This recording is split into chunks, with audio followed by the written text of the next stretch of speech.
Good morning guys. और आज जो है आपकी एक्सरसाइज 8.2 चालू हो रही है। तो मैंने जो है यहाँ पर कुछ यानी कि एंगल्स लिख लिए हैं, जैसे साइन थीटा, कोस थीटा। तो इनके 0, 30, 45, 60 और 90 यानी इनकी वैल्यू होती है। वैल्यू को भी मैंने लिख लिया है और इन्हें मैं समझाऊंगा भी। आप जो है किस तरीके से याद रख सकते हो और किस तरीके से नहीं। तो आज की जो क्लास है बहुत ही बढ़िया रहने वाली है और बहुत आसानी से आप जो है आज कुछ ना कुछ सीखकर जरूर जाओगे। तो ठीक है, अगर आप भी जो है ट्रिग्नोमेट्री को बढ़िया तरीके से और अच्छे तरीके से अगर पढ़ना चाहते हो तो बने रहना वीडियो के अंत तक। और करते हैं आज इस सेशन को कंप्लीट। ठीक है, यहाँ पे ज्यादा बातचीत नहीं करते हैं और करते हैं आज का सेशन स्टार्ट। तो मैंने जो है यहाँ पर sine theta, cos theta, tan theta, cot theta, sec theta और कोसेक थीटा यानी कि एक क्रम में मैंने इनको लिख लिया है। यहाँ पर क्या है, इनके एंगल्स हैं यानी कि साइन 0, अगर हम साइन में अगर चलेंगे तो साइन 0, साइन 30, साइन 45, साइन 60 और साइन 90। अब इनकी वैल्यू होती है कि साइन 0 की जो वैल्यू है यानी कि जो मान है, साइन 0 का मान होता है 0, साइन 30 का होता है 1/2, साइन 45 का होता है 1/√2, साइन 60 का √3/2 और साइन 90 का 1। देखो मैं एक बात क्लियर कर दूं आपको कि हम इस टेबल को बना सकते हैं, मगर बनाने में मतलब ऐसे आना चाहिए बनाने के लिए, मगर कोई दिक्कत नहीं है। मगर बनाने से जो बेटर है वो है याद करना। क्योंकि अगर जब आप एग्जाम में जब बैठोगे और आप एग्जाम करोगे तो वहां पे जो है वो चीज जो है परफेक्ट नहीं रहेगी। वहां पे परफेक्ट वही रहेगा जो आपने याद कर रखा। याद करने में कोई ज्यादा बड़ी बात नहीं है, बहुत सिंपल है। और एक दो बार जब आप ट्राई करोगे तो ये आपके ऑटोमेटिक अपने आप ही याद हो जाएगा। और साइन 90 का मान जो है आपका 1 होता है। जैसे ही अब हम कोज में आएंगे तो कोज 0, कोज 30, कोज 45, कोज 60, कोज 90। अब कोज 0 का मान 1। देखो सीधी सीधी बात, अगर आपने साइन के याद कर लिए तो कोज के तो ऑटोमेटिक अपने आप ही याद हो जाएंगे। यहां से जो है बैक चलो तो साइन 90 का था वो 0 का होगा कोज का, जो 60 का है साइन का वो होगा कोज का 30 का। यानी कि हम इधर से बैक चले तो वो 1 ये है, और √3/2 ये है, 1/√2 ये है और 1/2 ये है और 0 ये है। ठीक है, अब राइट, इतनी बात आपको समझ में जरूर आ गई होगी। अब बात आती है टेन की। यहाँ पे एक तो साइन के याद कर लो, दूसरे टेन के याद कर लो। टेन 0 का मान 0, 30 का 1/√3, 45 का 1, 60 का √2 और 90 का इनफिनाइट, जिसे बोलते हैं हम अपरिभाषित, यानी कि इसकी कोई लिमिट नहीं है, अपरिभाषित है ये। ठीक है, तो अपरिभाषित का थोड़ा सा चीज मैंने वैसे बना दिया, ऐसे होता है ये है अपरिभाषित। अब अगर आपके टेन के याद हो गए तो कोट के तो अपने आप ऑटोमेटिक याद हो जाएंगे। इधर पीछे से बैक चलिए तो ये देखिए, ये और ये यानी कि बैक चल रहे हैं हम। तो कोट 0 का इनफिनाइट और 30 का हाँ सही है। तो कोट 30 का √3, 45 1, 60 का 1/√3 और 90 का 0। अब आ जाइए सेक में। तो सेक के याद कर लो, यहाँ पर सेक के याद कर लोगे तो कोसेक के अपने आप याद हो जाएंगे। ठीक है, तो सेक 0 का मान 1, सेक 30 का 2/√3, 45 का √2, 60 का 2 और 90 का इनफिनिट। अब आ जाते हैं कोसेक में। तो यहाँ पे सेक के उल्टे कर दो इधर की साइड से तो वो कोसेक के आ जाएंगे। तो कोसेक 0 का इनफिनिट, 30 का 2 और 45 का √2 और 60 का 2/√3 और 90 का 1। ठीक है, और सिंपल सी बात है। आई होप ये बात आपको समझ में जरूर आ रही होगी। एक्सरसाइज 8.2 का पहला सवाल आपको दे रखा है। पहली बात तो आपको दे रखा है कि निम्नलिखित के मान ज्ञात कीजिए, और इसमें भी आपको पहला क्वेश्चन दे रखा है कि साइन 60 कोस 30 प्लस साइन 30 और कोस 60। ऑलरेडी पहले से मैंने जो है आपको इनकी वैल्यू लिखवा दी है कि साइन 60 की वैल्यू कितनी होती है, साइन कोस 30 की वैल्यू कितनी होती है, साइन 30 की वैल्यू और कोस 60 की। ठीक है, जो टेबल बनाई थी टेबल में सारे के सारे मान जो है लिखे हुए हैं और उनको याद कर लेना। हो सकता है कि अभी जो पहली बार आपके सामने लिखे गए हैं तो आपके याद करने में या याद ना हो तो कोई दिक्कत नहीं है। यहाँ पर तो खैर मैं आपको बताऊंगा ही कि वैल्यू कितनी कितनी होती है। तो ठीक है, चलो करते हैं फिर स्टार्ट। ये दे रखा है साइन 60। पहली बात तो ये है कि हमें साइन 60 की वैल्यू रख लेते हैं। साइन 60 जो होता है वो होता है हमारा √3/2, मगर यहाँ पे क्या दे रखा है इनटू का मतलब यानी कि गुणा। अब है कोस 30। कोस 30 की वैल्यू कितनी होती है हमारी, √3/2। ठीक है, अब बढ़ते हैं आगे, यहां तक जो है हम क्लियर हो गया। अब यहाँ पे आपको चिन्ह दे रखा है प्लस का, तो हम प्लस लगा लेंगे और आ जाते हैं अब यहाँ पर sin 30। sin 30 की जो वैल्यू होती है बाल को, वो होती है हमारी 1/2। अब यहाँ पे दे रखा है इंटू यानी कि मतलब गुणा, और कोस 60 की जो वैल्यू होती है वो होती है हमारी 1/2। ठीक है, इतना क्लियर हो गया। और अब आगे देखते हैं, यहाँ पर दे रखा है गुणा, ये यानी कि √3 की √3 से हो जाएगी गुणा, और 2 की हो जाएगी 2 से गुणा। देखो एक बात हमेशा याद रखना कि √3 मल्टीप्लाई √3 यानी कि सेम डिजिट हैं और वो रूट में है, तो √3 की √3 से जब हम गुणा करेंगे तो हमारा आंसर हो जाएगा 3। ठीक है, इतनी बात आप जो है याद रखना। तो वही कंडीशन क्या है यहाँ है कि √3 की √3 से जब हम गुणा करेंगे तो हमारा आ जाएगा 3, और 2 की 2 से करेंगे यानी कि 2 दूनी 4। चिन्ह यहाँ पे दे रखा है प्लस का, 1 की गुणा 100 होगी तो 1 हो जाएगा, और 2 की गुणा 200 हो जाएगी तो 4। अब देखिए यहाँ पर यहाँ प्लस दे रखा है, तो हमें जो है इनका एलसीएम लेना पड़ेगा जोड़ने के लिए। अब यहाँ पे भी क्या है, हमारा हर 4 है और यहाँ पे भी हर 4 है, तो हमारा जो एलसीएम आ जाएगा वो आ जाएगा 4, जब कंडीशन में जो है हर सेम हो।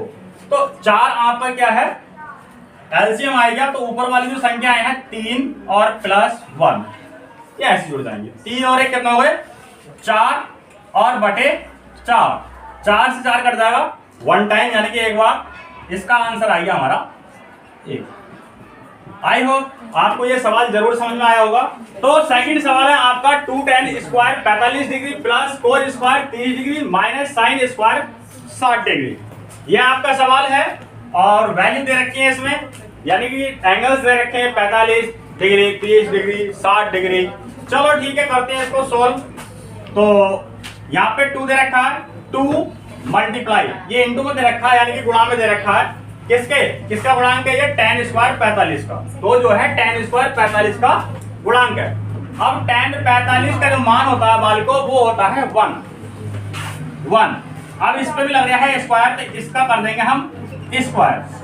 प्लस का चिन्ह दे रखा है, प्लस लगा देंगे। अब आ जाते हैं इसमें, अब आपको दे रखा है cos² 30, तो cos² 30 की जो वैल्यू होती है बाल को, वो होती है आपकी √3/2, मगर यहाँ पे क्या स्क्वायर लग रहा है, तो इसका कर देंगे हम होल स्क्वायर। अब दे रखा है यहाँ पे माइनस, तो माइनस लगा लेंगे। अब इतने में आ जाइए, यहाँ पे क्या है sin² 60, sin 60 की जो वैल्यू होती है वो होती है हमारी √3/2, मगर यहाँ पे भी क्या है स्क्वायर है लगा, तो यहाँ पे भी लगा देंगे हम स्क्वायर। ठीक है, होल स्क्वायर कर दिया उसका। ठीक है, अब इसके आगे कैलकुलेशन करते हैं। 2 है तो 2 मल्टीप्लाई 1 का होल स्क्वायर खोलेंगे तो 1 ही आएगा, यानी कि 1 मल्टीप्लाई 1 इज इक्वल कितना आएगा 1। अब प्लस लगा लेंगे, प्लस दे रखा है यहाँ पर, इसको करते हैं। इसका जब हम स्क्वायर खोलेंगे तो इस वाले स्क्वायर से √3 कट जाएगा, यानी कि √3 नहीं कटेगा बल्कि रूट कट जाएगा, बचेगा क्या हमारे पास 3, और इसका हो जाएगा हमारा 4। यहाँ दे रखा माइनस, इस वाले स्क्वायर से ये रूट कट जाएगा, बचेगा हमारे पास 3, और 2 का जब हम वर्ग करेंगे तो कितना जाएगा हमारा 4। अब 2 की गुणा हो जाएगी हमारे 1 से, तो 2 बन जा 2, यानी कि 2 एकम 2। प्लस दे रखा है और 3/4, इसका क्या है हम एलसीएम ले लेंगे, तो हमारे हर जो है सेम है, तो एलसीएम आ जाएगा 4 और 3, माइनस लगा रखा है यहाँ पे और 3, यानी कि सेम कंडीशन में अगर हमारे हर अगर 1 से हैं तो ऊपर वाली संख्याओं को वह चिन्ह लेकर के जो इसके साथ में दे रखा है उन्हें ऐसे लिख लेते हैं, तो 3 -3 ऐसे करके। ठीक है, अब ये प्लस का ये माइनस का ये जाएंगे आपस में कट, बचा क्या हुआ हमारे पास 2 + 0/4, यानी कि 2 प्लस ये तो हमारा 0 ही हो जाएगा, तो कुल मिला के हमारे पास आंसर हो जाएगा 2। यही आपका क्या हो गया answer. Am I right? I hope ये सवाल आपको समझ में जरूर आई होगा। ठीक है, अगर कहीं डाउट है तो कमेंट कर देना। ठीक है, नोट कर लो उसे। आपको तीसरा सवाल दे रखा है cos 45/sec 30 प्लस cosec 30। ठीक है, चलो करते हैं इस सवाल को भी। कोज 45 की जो वैल्यू होती है बाल को, वो होती है आपकी 1/√2। और अब आ जाइए अपॉन में, क्या सेक 30 की वैल्यू है हमारी 2/√3, सही है। और प्लस कोसेक 30 का कितना 2। अब ठीक है, तो कोज 45 का मान भी हमने रख लिया, सेक 30 का ये हमने रख लिया, और कोसेक 30 की वैल्यू भी हमने ये रख ली। देखो कोसेक 30 का ये आएगा, सेक 30 का ये आएगा, और कोज 45 का ये आएगा। ठीक है, चलो कोई दिक्कत नहीं। ऑल ओवर यहाँ पे क्या, चलो हम बटे मान लेते हैं, क्योंकि हमें इन दोनों को जोड़ने के लिए इनका एलसीएम लेना पड़ेगा। इसके बटे में मैंने 1 मान लिया, और यहाँ पे क्या √3 दे रखा है, और 1/√2 इसका मैंने एलसीएम लिया। एलसीएम कितना आएगा हमारा √3 आया। 1 की मल्टीप्लाई हम 2 से, चाहे हम इस तरीके से भी कर सकते हैं, तो 1 की मल्टीप्लाई हमने 2 से करी तो आएगा 2। यहाँ पे रखा है चिन्ह प्लस का, तो प्लस लगा लेंगे। देखो √3 की मल्टीप्लाई करेंगे हम किससे, 2 से, तो हो जाएगा 2√3। ठीक है, देखो एक तरीका तो होता है ये, दूसरा तरीका क्या है हमारा, क्या ये एलसीएम आ गया √3, तो √3 को हम भाग करेंगे √3 को, तो √3 से √3 जो है 1 बार जाएगा, जो हमारा 1 आया है उसकी गुणा जो है 200 होगी, तो 2 × 2, चिन्ह दे रखा है प्लस का, प्लस लगा देंगे। अब यहाँ पे दे रखा है 1 से जो है हम डिवाइड करेंगे किसे, √3 को, तो कितनी बार जाएगा, √3 बार ही जाएगा। अब √3 बार गया तो √3 की गुणा करेंगे हम 2 से, तो आ जाएगा 2√3। ठीक है, तो दो प्रकार से क्या है हम इसका एलसीएम ले सकते हैं, और दोनों तरीके से मैंने आपको बता दिया। आई होप ये बात आपको समझ में जरूर आ गई होगी। ठीक है, अब आपका क्या आया है 1/√2, और जी साहब 2 + 2√3 और अपॉन √3, यहां पर लगा देंगे बराबर का चिन्ह। बराबर का चिन्ह लगाना ना भूलें। अब हम क्या करते हैं, चलो पहले क्या है, हम इसे जो नीचे वाला इसकी भिन्न पलट के लिख लेते हैं, यानी कि 1/√2, और जब हम इसे भिन्न को ऊपर लेके जाएंगे तो जो हर है वो आ जाएगा हमारा अंश में, और जो अंश है वो आ जाएगा हमारा हर में। ठीक है, आगे कार्यवाही 1 की मल्टीप्लाई √3 से होगी तो कितना आ जाएगा हमारा √3, और 2 की मल्टीप्लाई किससे होगी हमारी 2 + 2√3, ये आएगा। अब क्या करना है हमें,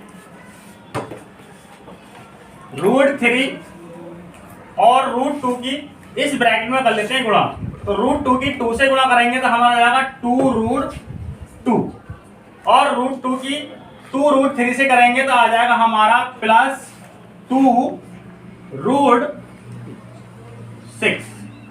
ठीक है, ये हमारा गुणा होकर के आएगा। अब हमें करना क्या है, अभी आंसर हमें यहां पर नहीं दे रखा है, इसमें क्या है जो नीचे वाली संख्या है, इस वाली संख्या से हमें क्या करना पड़ेगा, हर के परिमेयकरण करना पड़ेगा। क्या करना पड़ेगा, हर के परिमेयकरण। तो जो यहां पे चिन्ह दे रखा है इसके विपरीत चिन्ह से हम हर के परिमेयकरण करते हैं। ठीक है, कर लो। तो 2√2 यहां पे प्लस दे रखा है तो यहां पे लगा लेंगे हम माइनस, और 2√6, इतने से जब हमने यहां गुणा करी है तो इतने से ही क्या है हम नीचे करेंगे, तो 2√2 - 2√6, इतने से क्या है हम हर में गुणा करेंगे। √3 की 2√2 से गुणा करो पहले, या चलो ऐसे रख देते हैं, √3 जो हमारा ब्रैकेट आया 2√2 - 2√6।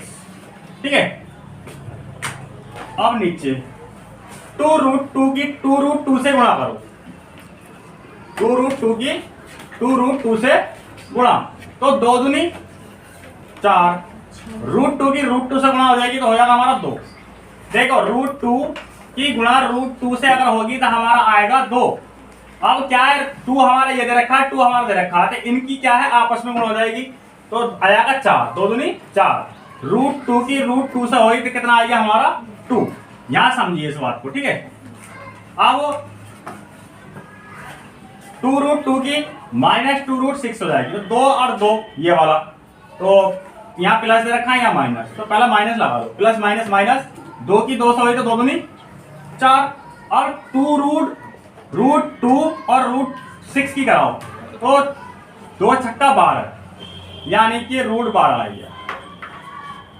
ठीक, इतना तो हो गया। अब 2√6 की गुणा जो है हमारे 2√2 से हो जाएगी, तो 2 दूनी 4 प्लस का आएगा, और 6 दूनी 12, ठीक है। याद रखा प्लस, याद रखा माइनस, प्लस माइनस माइनस, 2√6 की 2√6 से गुणा करेंगे तो 2 दूनी 4, तो ये आ ही जाएगा, और √6 की √6 से गुणा करेंगे तो हमारा कितना जाएगा 6। राइट, इतनी बात समझ में आई, कोई दिक्कत नहीं। कैलकुलेशन थोड़ी सी इसमें हार्ड है, ऊपर तो ऐसे ही रहने देते हैं इसे, √3 और 2√2 और 2√6 बटे 4 दूनी 8। ये क्या है माइनस का और ये क्या है प्लस का, यानी कि 4√12 ये माइनस का है और ये 4√12 ये प्लस का, तो ये आपस में जाएंगे कट। हमारे पास बचा अब ये, तो 6 चौक 24 काय का आएगा माइनस का, तो √3 2√2 माइनस 2√6 और बटे 24 में से 8 गए तो कितने बचे हमारे माइनस के 16। ठीक है, यही क्या है आपका आंसर है। या एक काम और कर लीजिए, तो और कर लेते हैं आगे को।